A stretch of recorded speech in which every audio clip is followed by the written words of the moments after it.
हर्ष शर्मा। हमारे target English YouTube channel के पहले वीडियो में मैं आप सभी का स्वागत करता हूँ। सबसे पहले मैं खुद के बारे में कुछ बताता हूँ। मेरा नाम है हर्ष शर्मा। मैं अभी MBA कर रहा हूँ IMR कॉलेज से, और मेरे पास में स्पोकन इंग्लिश सिखाने का 4 साल का एक एक्सपीरियंस है। जलगांव की जो एक क्लासेस है डम्बल का स्पोकन इंग्लिश क्लासेस, उस क्लासेस में मैंने 4 साल पढ़ाया है। तो आज का हमारा विषय है importance of English in our life. English की हमारे जीवन में क्या इम्पोर्टेंस है। तो सबसे पहला पॉइंट है, English is the most important factor in our life. मतलब क्या, इंग्लिश हमें हर जगह लगती है। जहाँ भी जाओ वहाँ पे हमें इंग्लिश लगती ही है। इसीलिए मैंने बोला, सबसे पहला पॉइंट ये बोल दिया मैंने कि English is the most important factor in our life. मतलब इंग्लिश ये हमारे जीवन में बहुत बड़ा मेन रोल अदा करती है। उसके बाद में सेकंड पॉइंट है, एवरीवेयर वी नीड इंग्लिश। मतलब हम जहाँ भी जाएंगे हमें वहाँ पे इंग्लिश लगती ही है। उसके कुछ एग्ज़ाम्पल देखते हैं। फर्स्ट एग्ज़ाम्पल है, कंप्यूटर में हमें इंग्लिश लगती है। देखिए, अभी हम दैनंदिन जीवन में जब भी हम कंप्यूटर यूज़ करते हैं तो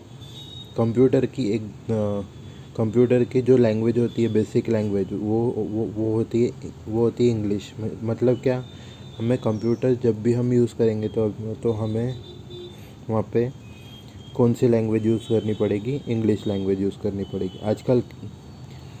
आजकल के जो कंप्यूटर है उसमें हम लैंग्वेज चेंज भी कर सकते हैं, बट जो बेसिक लैंग्वेज है वो क्या है? कंप्यूटर की इंग्लिश ही है। दूसरा है एवरी फॉर्म्स। मतलब क्या, अभी जितने भी फॉर्म्स निकलते हैं, जैसे अगर आपने देखा हो, हमें अगर बैंक में खाता ओपन करना है तो हमें जो भी फॉर्म मिलता है वो होता है हमारा इंग्लिश में।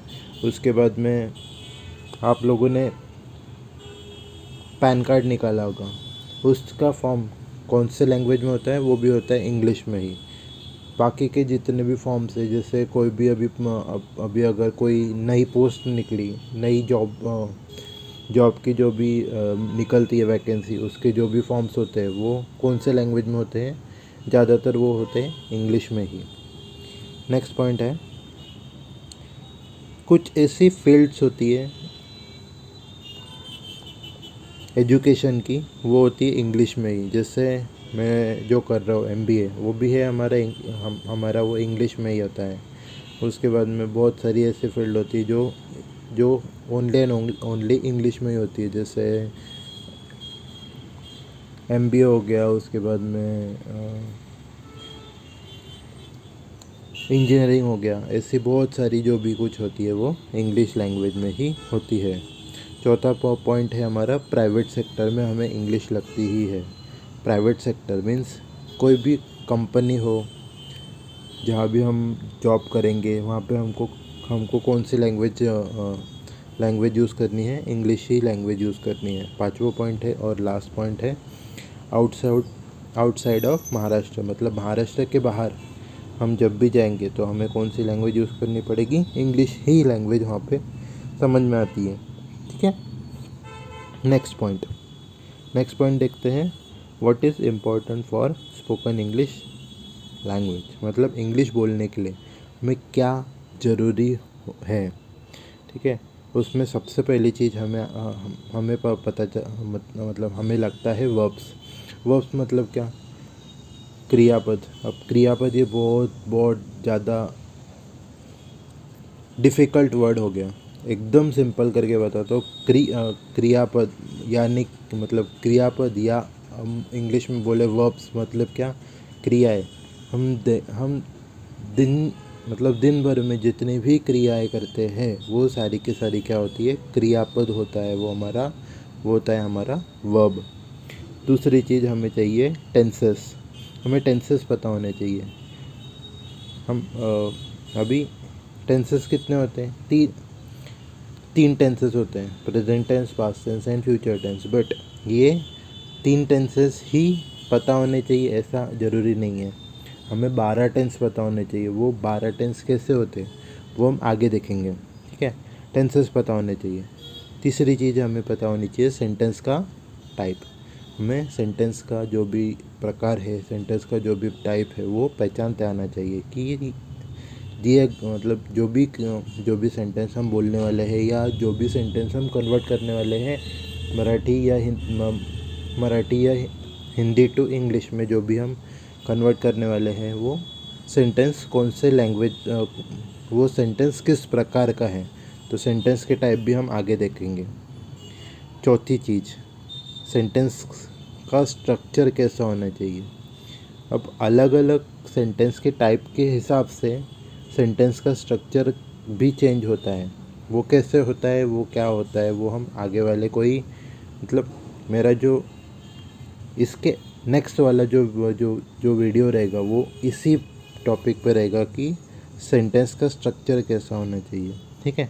ये 4 चीज़ें हमें ज़रूरी होती है। पहली चीज़ हो गया वर्ब मतलब क्रियापद, दूसरी चीज़ हो गया टेंसेस, तीसरी चीज़ हो गया सेंटेंस का स्ट्रक्चर, और चौथी चीज़ हो गई हमारी, ठीक है, आने वाला जो है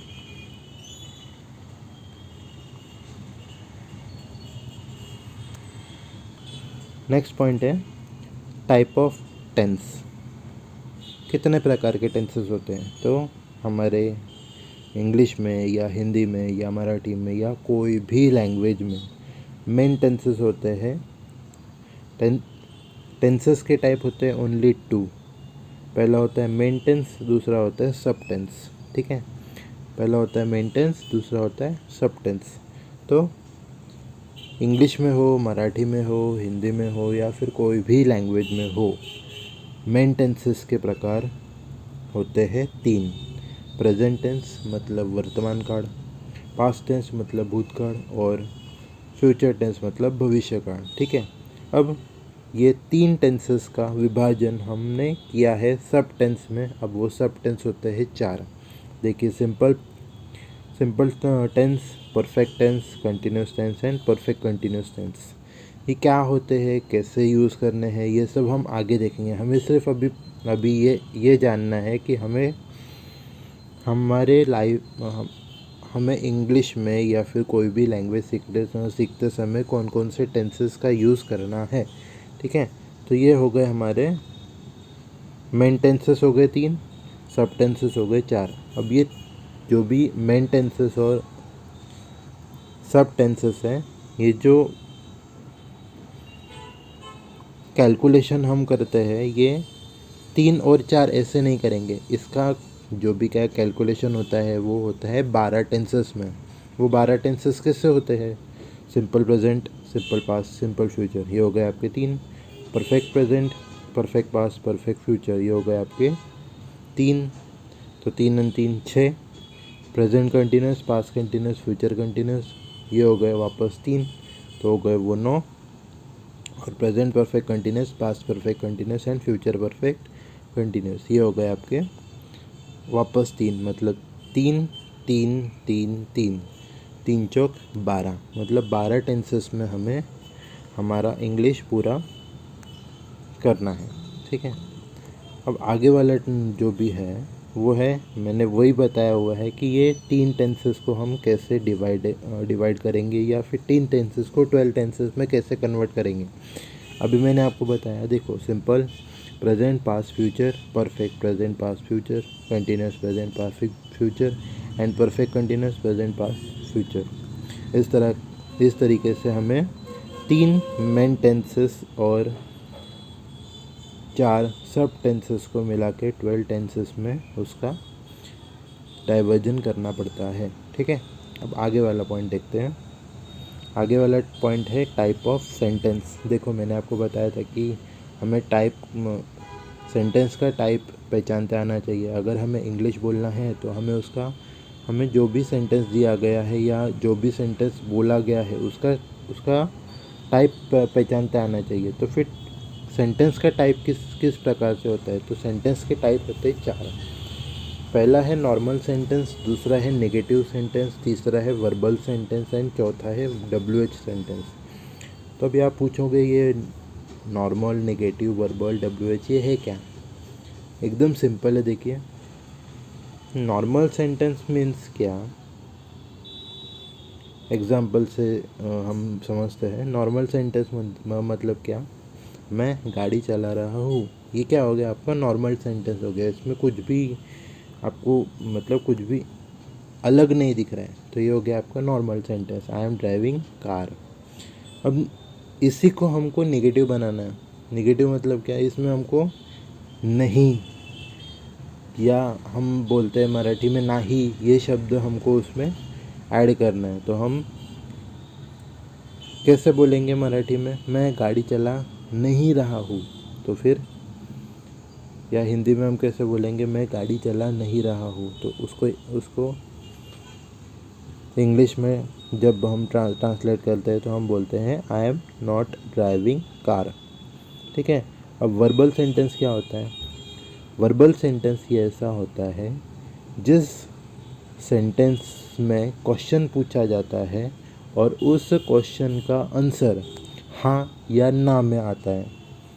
मराठी में बोलता हूँ, असा सेंटेन्स ज्या सेंटेन्समध्ये प्रश्न विचारला जातो आणि त्या प्रश्नाचं उत्तर हो किंवा नाहीमध्ये येतो, या प्रकारच्या सेंटेंसला म्हणतात वर्बल सेंटेंस। इस प्रकार के सेंटेंस को बोला जाता है वर्बल सेंटेंस। मीन्स अगर हमने पूछा क्या मैं गाड़ी चला रहा हूँ, तो कैसे आएगा वो इंग्लिश में, एम आई ड्राइविंग कार। मतलब क्या हुआ, इस क्वेश्चन का आंसर हमें क्या मिलेगा, एक तो हाँ या ना में मिलेगा। ठीक है। अब चौथा और आखिरी जो टाइप है वो है WH सेंटेंस। WH सेंटेंस देखो, जैसा उसका वर्ड है वैसा ही उसका मतलब उसको समझना कैसा है, वो वही वर्ड अपने को समझा रहा है कि मुझे कैसे समझना है। WH मतलब क्या, WH टाइप क्वेश्चन। देखो क्वेश्चन, अब इस क्वेश्चन में क्या होगा, इस क्वेश्चन का आंसर एक शब्द में भी आ सकता है, एक लाइन में भी आ सकता है, या फिर इसका आंसर बड़ा भी हो सकता है। ठीक है। व्हाट आई एम ड्राइविंग मतलब मैं क्या चला रहा हूँ। व्हाट, वाई, व्हेन, जो ये WH से जो भी शुरू होते हैं ना, तो उसमें हमको वो होते हैं हमारे WH टाइप क्वेश्चंस या WH टाइप सेंटेंस। अगला पॉइंट देखते हैं। अब देखो, हमने ये तो जान लिया कि हमें क्या क्या सीखना है, क्या क्या नहीं सीखना है। तो हम लोग ये स्टार्ट करेंगे कल से। बट कुछ ऐसे वर्ड्स या फिर कुछ ऐसे शब्द होते हैं इंग्लिश में जो हमें कंफ्यूज करते हैं। मतलब क्या, कुछ ऐसे वर्ड्स होते हैं जो मतलब जिनका स्पेलिंग एक ही होता है, या किसी किसी का स्पेलिंग अलग होता है, कोई कोई वर्ड्स अलग होते हैं बट उनका मीनिंग सेम होता है। अब कन्फ्यूजन वहाँ पे सिर्फ एक ही चीज़ होने वाला है कि हमें ये वर्ड्स, इनमें से कौन सा वर्ड कहाँ पे और कैसे लगाना है। तो ऐसे कुछ वर्ड्स हम देखते हैं। पहला वर्ड है हाउस एंड होम। देखो, हाउस का मतलब भी घर होता है एंड होम का मतलब भी घर होता है। फिर अब इसमें हो गया कन्फ्यूजन, हम क्या करेंगे, कहाँ पे लगाएंगे होम, कहाँ पे लगाएंगे हाउस, ये हमको कैसे पता चलेगा। देखो, हाउस की डेफिनेशन देखो, अ बिल्डिंग यूज फॉर लिविंग। मतलब क्या, हाउस मतलब क्या, एक बिल्डिंग है जो रहने के लिए बनाई गई है। क्या बोला मैंने, एक बिल्डिंग है जो रहने के लिए बनाई गई है। नहीं समझ में आया? इसको और सिंपल करके बताता हूँ, एक मिनट। हाँ, इसको और सिंपल करके बताता हूँ कि हाउस, ये हाउस कहाँ लगाना है आपको, किसी दूसरे का घर हो तो वहाँ पे आपको लगाना है हाउस। बहुत सिंपल कर दिया मैंने। किसी दूसरे का घर, देखो आपके काका का हो, आपके मामा का हो, या आपका छोड़ के किसी और का घर हो, तो वहाँ पे आपको लगाना है हाउस। ठीक है, और सिंपल करके बता देता हूँ। अपनी प्रॉपर्टी, अभी सबको पता है अपनी प्रॉपर्टी। अब अपनी प्रॉपर्टी छोड़ के अगर कोई कोई और प्रॉपर्टी है, या फिर किसी और की दुकान है, या फिर किसी और का घर है, तो वहाँ पे आपको लगाना है हाउस। ठीक है, अब होम, होम का क्या होता है? Own property. ठीक है, अपनी प्रॉपर्टी, अपनी प्रॉपर्टी अगर है या अपना घर है जहाँ पे अपन रहते हैं, या जहाँ से अपनी, देखो यहाँ पे नीचे लिखा हुआ है रिलेटेड टू सेंटिमेंट, और इट मीन्स नेटिव प्लेस। अगर अपना नेटिव प्लेस है जहाँ पे अपन रहते हैं, या फिर अपनी भावनाएं उस घर से जुड़ी हुई है, सेंटिमेंट मीन्स भावनाएं, अपनी भावनाएं उससे जुड़ी हुई है, तो वहाँ पे हम यूज़ करेंगे होम। इसके कुछ एग्जांपल देखते हैं। देखो, my uncle built a nice house in Hyderabad. देखो अंकल का घर है, अपना घर है क्या? अपनी प्रॉपर्टी है क्या? नहीं, अंकल का घर है, इसलिए वहाँ पे हमने क्या यूज़ किया?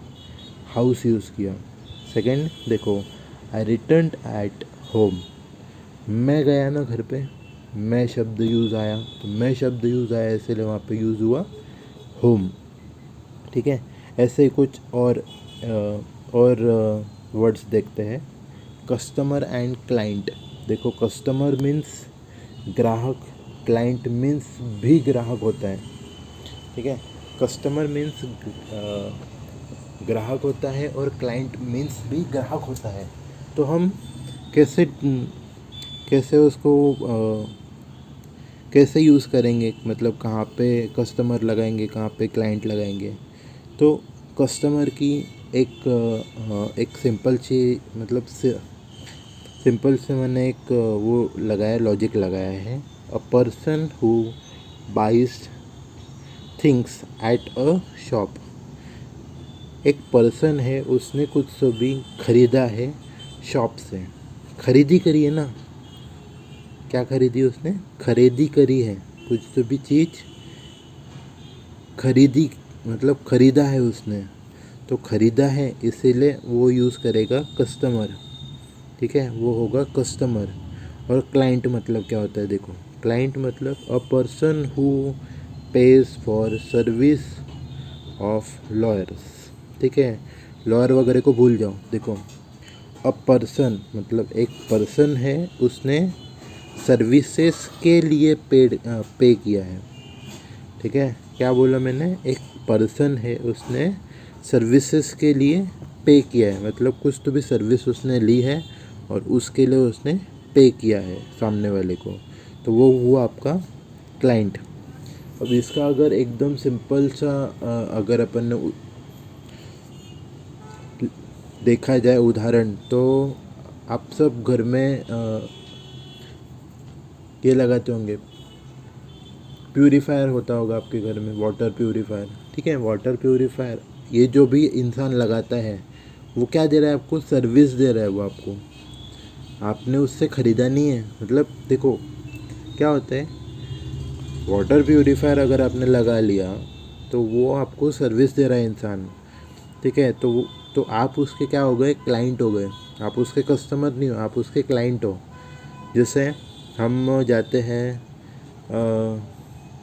लॉयर के पास, ठीक है, लॉयर अपने को क्या दे रहा है? सर्विस दे रहा है, तो हम उसके क्या हो गए? क्लाइंट हो गए, हम उसके कस्टमर नहीं है। कस्टमर मतलब क्या? छोटी मोटी दुकान हो, या फिर हमने कोई ये खरीदी करे,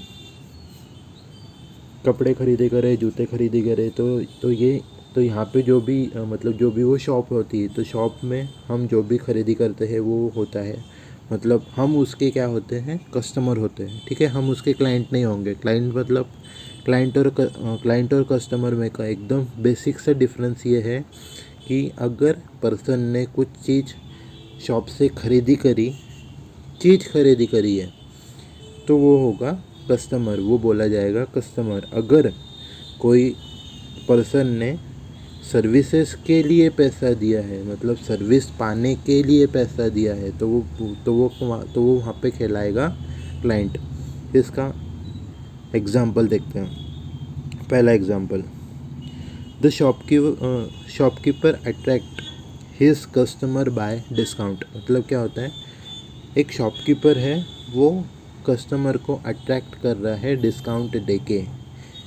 इसका एक और वो बोलता हूँ मैं उदाहरण, देखो, जिससे आई एम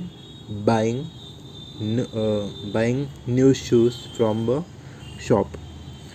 तो शॉपकीपर और मेरा, मतलब शॉपकीपर के लिए मैं क्या हो गया, उसका कस्टमर हो गया। मैं उसका क्लाइंट नहीं होऊंगा, मैं उसका कस्टमर होऊंगा, ठीक है, क्योंकि वो मुझे जूते दे रहा है। अब जूते लेने के बाद में मैं उससे कुछ, मतलब उसके बाद में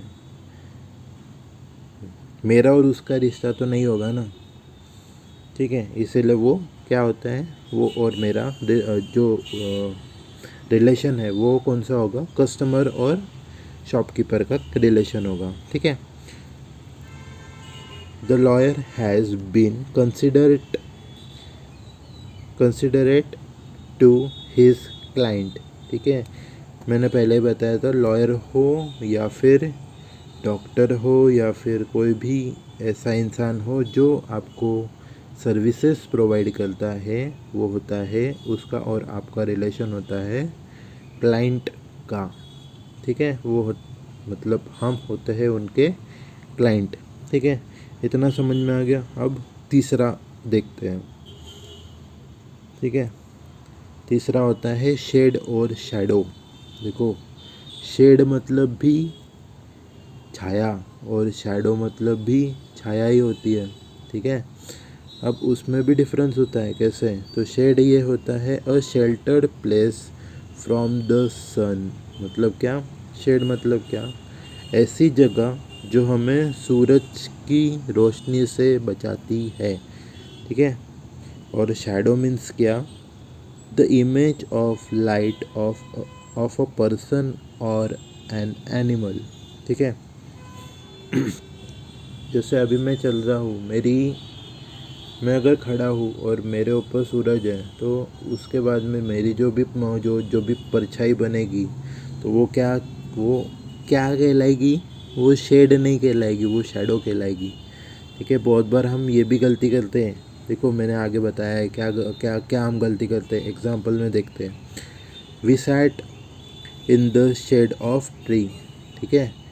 हम लोग कभी कभी बोलते हैं कि हम जो ट्री है, जो झाड़ है, उसके शैडो में बैठे हैं, ठीक है। तो वैसा नहीं बोलते हैं, वैसा हमें बोलना नहीं चाहिए। वो क्या होता है, we sat in the shade of tree. Second है, a man is afraid of his own shadow, ठीक है। कोई भी, देखो, एकदम सिंपल करके बता देता हूँ मैं। देखो, कोई भी चीज़ अगर होगी, कोई भी चीज़, हाँ, वस्तु, अगर कोई भी वस्तु होगी तो वहाँ पे हमें लगाना है शेड। अगर कोई भी आदमी होगा या फिर अगर कोई भी जानवर होगा, तो वहाँ पे हमें लगाना है शैडो, ठीक है। इंसान या जानवर की होती है शैडो और कोई भी चीज़ का होता है शेड, ठीक है। समझ में आ गया। नेक्स्ट होता है मेन एंड पीपल, ठीक है। मेन मतलब भी बहुत सारे आदमी और पीपल मतलब भी बहुत सारे आदमी। फिर कन्फ्यूजन हो गया, कहाँ पे कौन सा वर्ड यूज़ करेंगे, तो उसके लिए एकदम सिंपल है, people it refers to human being in general, ठीक है। People is refer to human being, मतलब अगर कभी भी ह्यूमन बीइंग अगर होगा, बहुत सारे ह्यूमन बीइंग अगर हो गए, जनरली अगर कोई भी ह्यूमन बीइंग होगा, तो हम वहाँ पे यूज़ करते हैं पीपल। बहुत सारे ह्यूमन बीइंग, हाँ, ह्यूमन बीइंग्स, बहुत सारे पीपल्स मतलब बहुत सारा क्राउड अगर होगा वहाँ पे तो हम वहाँ पे यूज़ करते हैं पीपल। और मेन मेन क्या होता है, it may refers to mankind और ओनली मेल पीपल। देखो पीपल और मेन में एकदम सिंपल सा डिफरेंस है। पीपल में मेन और वुमेन दोनों भी आ सकते हैं, पर मेन अगर हमने बोला तो हमको सिर्फ मेल पर्सन ही वहाँ पे वैलिड होता है। वापस बोलता हूँ, पीपल अगर हमने वहाँ पे लगाया तो मेन मतलब मेल और फीमेल भी आ सकते हैं। पर अगर हमने मेन बोला, MEN अगर हमने यूज़ किया तो वहाँ पे हमको सिर्फ और सिर्फ मेल पर्सन ही अलाउड होते हैं। ठीक है, समझ में आ गया। एग्जाम्पल तो एकदम सिंपल है, देखो एग्जाम्पल दिखाता हूँ अभी। फर्स्ट एग्जाम्पल है, people send greetings on the occasion of new year. देखो अगर न्यू ईयर का कोई भी ओकेज़न है तो पीपल ग्रीटिंग्स सेंड करते हैं। अब पीपल में कितने पीपल में क्या क्या आ गया, मैन भी आ गए और वुमन भी आ गई, एक इंसान भी आ गया और एक औरत भी आ गई, एक मेल पर्सन भी आ गया और एक फीमेल पर्सन भी आती है। ठीक है, और सेकंड है मैन लव्स वुमेन। ठीक है, अब नेक्स्ट दो वर्ड्स और देखते हैं, कॉस्ट और प्राइस। देखो कॉस्ट मतलब भी कीमत होती है, प्राइस मतलब भी कीमत होती है। तो फिर वापस हमें होता है कन्फ्यूजन कि कॉस्ट कहाँ यूज़ करें और प्राइस कहाँ यूज़ करें। पूरा का पूरा मैं जो कन्फ्यूजन है वो दूर करता हूँ। देखो कॉस्ट मीन्स क्या होती है, it refers to the amount paid by the shopkeeper. ठीक है, cost it refers to amount paid by the shopkeeper. देखो मैं दोनों का वो पढ़ लेता हूँ, फिर उसके बाद में आपको एकदम सिंपल में उसका मीनिंग समझाता हूँ। ठीक है, सेकंड होता है प्राइस होता है it refers to the amount paid by the customer. ठीक है, अब जो मैंने लिखा है उसके हिसाब से क्या है, कॉस्ट मतलब ऐसी अमाउंट जो पेड करता है शॉपकीपर। ठीक है, और प्राइस मतलब ऐसी अमाउंट जो पेड करता है कस्टमर। ठीक है, नहीं समझा होगा, एकदम और सिंपल करके बताता हूँ। कॉस्ट मतलब हमको वो चीज़ जब हम बेचेंगे,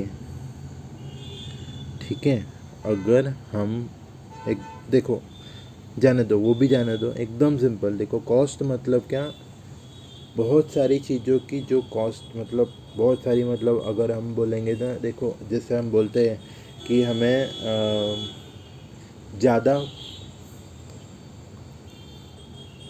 क्वांटिटी में क्वांटिटी में कुछ चीज़ें चाहिए तो हम वहाँ पे कॉस्ट पूछते हैं, हम वहाँ पे प्राइस नहीं पूछेंगे। प्राइस और कॉस्ट में यही डिफरेंस है। कॉस्ट मतलब ज़्यादा क्वांटिटी में कुछ चीज़ अगर हम खरीदते हैं तो उसकी हम कॉस्ट देते हैं, और प्राइस मतलब हम कम क्वांटिटी में जो भी चीज़ हम लेते हैं उससे हम पेड करते हैं प्राइस। उससे सिंपल तो यही है कि शॉपकीपर जो पेड करता है वो होता है कॉस्ट, और कस्टमर जो पेड करता है वो होता है प्राइस। ठीक है, एकदम सिंपल। अब इसका एक एग्जाम्पल देखते हैं। पहला एग्जाम्पल है, the cost of production has recently increased. मतलब क्या, प्रोडक्शन की जो कॉस्ट है, मतलब एक कोई भी चीज़ बनाने के लिए, एक कोई भी चीज़ मतलब जैसे अगर हमने बोला जाए कि हमें कुर्सी बनानी है तो कुर्सी एक तो कुर्सी हम बनाएंगे नहीं, हम ज़्यादा क्वांटिटी में कुर्सियाँ बनाएंगे। ठीक है, तो कुर्सियाँ बनाने के लिए मतलब बनाने की जो प्राइस होती है वो अभी अभी हमारी बड़ी है, तो वहाँ पे हम यूज़ करेंगे कॉस्ट। ठीक है, what is the price of the book. मतलब एक बुक है, जैसे कोई भी एक बुक हमने ले ली तो वो बुक की प्राइस क्या है हम ये पूछ रहे हैं वहाँ पे, ठीक है। या फिर हमें वो बुक खरीदनी है तो फिर उस बुक की जो भी कीमत होगी वो क्या हो, वहाँ पे हमें क्या यूज़ करना है, प्राइस यूज़ करना है, ठीक है। नेक्स्ट थिंग, लास्ट वर्ड है ये ग्राउंड एंड फ्लोर, ठीक है। ग्राउंड मतलब भी नीचे का जो भी होता है वो फ्लैट सरफेस, ठीक है। और फ्लोर मतलब भी आपका वो फ्लोर मतलब टाइल्स वगैरह जो भी फ्लोर होता है वो फ्लोर। दोनों का मतलब सेम है, भले से आपके वर्ड्स अलग अलग हो गए पर मतलब तो सेम ही आता है। बट यहाँ पे आपको होता है कन्फ्यूजन कि हमें ग्राउंड कहाँ यूज़ करना है और फ्लोर कहाँ यूज़ करना है। तो ग्राउंड का मतलब होता है it refers to outside part of house, मतलब आपके या किसी और के घर के बाहर का जो एरिया होता है उसे हम यूज़ करते हैं ग्राउंड, ठीक है। आप लोग ग्राउंड में खेलने जाते हो तो आप ये तो नहीं बोलोगे ना कि मैं फ्लोर पे खेल रहा हूँ, ये नहीं बोलोगे, क्योंकि ग्राउंड कहाँ है, आपके घर के बाहर है, इसलिए वहाँ पे यूज़ होता है ग्राउंड, ठीक है। और फ्लोर का मतलब होता है it is a part of the room, मतलब आपके रूम या आपके घर में की अंदर की जगह, अंदर का फ्लैट सरफेस, अंदर का नीचे जो मतलब जिस पे अपन चलते हैं वो जो भी होता है वो आपका कहलाता है फ्लोर, ठीक है। एग्जाम्पल देखते हैं। फर्स्ट एग्जाम्पल है the ground was wet with rain, मतलब क्या है, नीचे का ग्राउंड गीला हो चुका है बारिश से, ठीक है। वेट मतलब होता है गीला, ठीक है, बारिश से वो गीला हो चुका है, ठीक है। She swept the floor for cleaning, for शब्द रह गया डाल देना। She swept the floor for cleaning, ठीक है। स्वेप्ट मतलब क्या है, झाड़ू मारना, ठीक है। साफ़ कर रही है वो, क्लीनिंग कर रही है, घर के अंदर की फ्लोर वो क्लीनिंग कर रही है, ठीक है। घर के अंदर की जगह जो भी हम जिस पे चलते हैं वो क्लीन कर रही है वो, ठीक है। अब नेक्स्ट थिंग, मतलब हमारा लास्ट जो एक सेक्शन है जो मैं आपको आज बताना चाहता था वो है हमारा some unique words and their spelling, ठीक है। कुछ ऐसे यूनिक वर्ड्स होते हैं या फिर कुछ ऐसी यूनिक स्पेलिंग्स होती हैं जिनमें हम मतलब जिनमें भी हम कंफ्यूजन होता है, ठीक है। तो वो क्या है वो देखते हैं, ठीक है। पहला देखो सम यूनिक वर्ड्स, तो उसमें सबसे पहला है ब्रूम, देखो BROOM, ब्रूम मतलब होता है झाड़ू, ठीक है। अब आप बोलोगे इसमें क्या है जो जो हमें कंफ्यूज करेगा, ठीक है। तो नेक्स्ट वर्ड मैंने लिया है ग्रूम, देखो BROOM, ब्रूम और ग्रूम, मतलब क्या हुआ उसमें डिफरेंस क्या हुआ, देखो बी के जगह जी अगर हमने लगा दिया, सॉरी बाहर के नॉइज़ ज़्यादा आ रही है क्योंकि मेरा घर थोड़ा मेन रोड पे है, ठीक है, उसको थोड़ा वो कर लो, ठीक है। तो क्या हुआ देखो ब्रूम और ग्रूम, देखो बी के जगह अगर हमने जी लगा दिया, आप बोलोगे बी के जगह जी लगाए क्या फ़र्क पड़ता है, बट फ़र्क बहुत ज़्यादा पड़ता है। ब्रूम मतलब झाड़ू होता है और ग्रूम मतलब नवरदेव होता है, जिसको हम हिंदी में बोलते हैं दूल्हा, या फिर मराठी में तो मैंने बता दिया नवरदेव बोलते हैं उसको, ठीक है। और थर्ड वर्ड है देखो ब्राइब, BRIBE, ब्राइब। और चौथा वर्ड है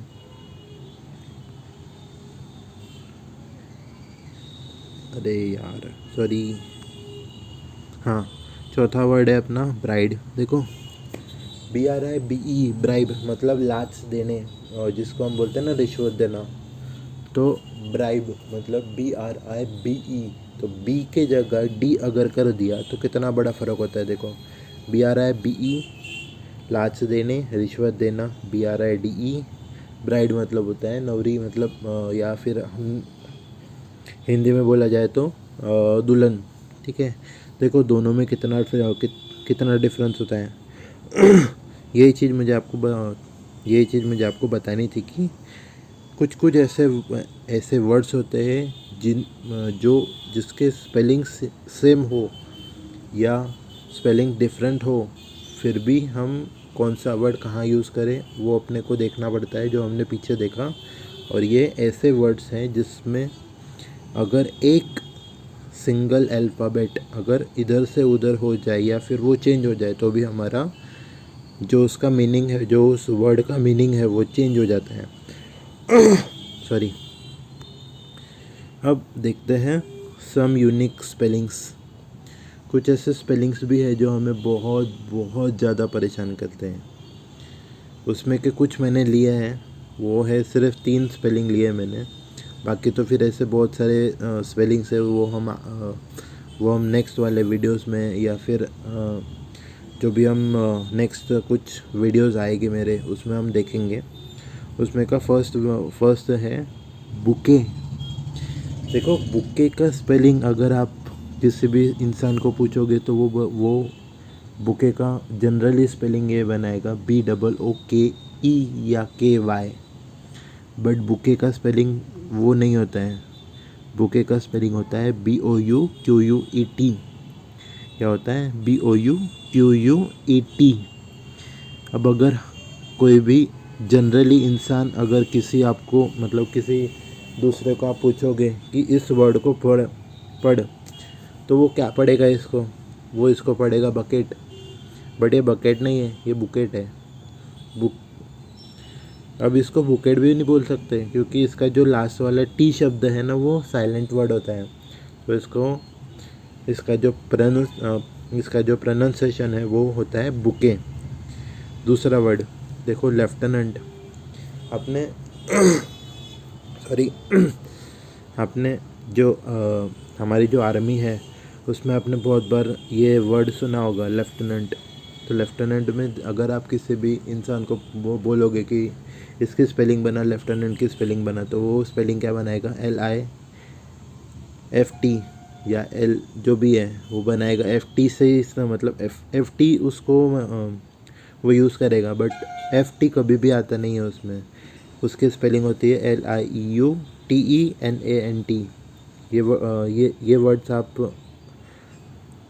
अपने घर में किसी भी इंसान को पूछ सकते हो, किसी भी मतलब मम्मी को पूछ सकते हो, पापा को पूछ सकते हो, किसी को भी पूछ सकते हो। वो आपको कुछ अलग ही स्पेलिंग बताएंगे, बट उसकी स्पेलिंग अलग ही होती है। ऐसे बहुत सारे वर्ड्स है, बस मैंने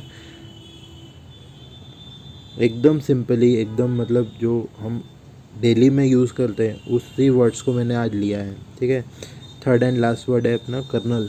देखो मराठी में या फिर हम जब भी उसको प्रोनाउंसिएशन करते हैं तो हम यूज़ करते हैं कर्नल।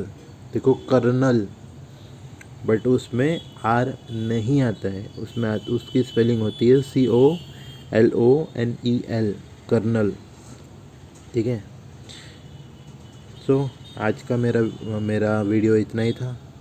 जुड़े रहने के लिए थैंक यू। अगले वीडियो में हम वापस मिलते हैं।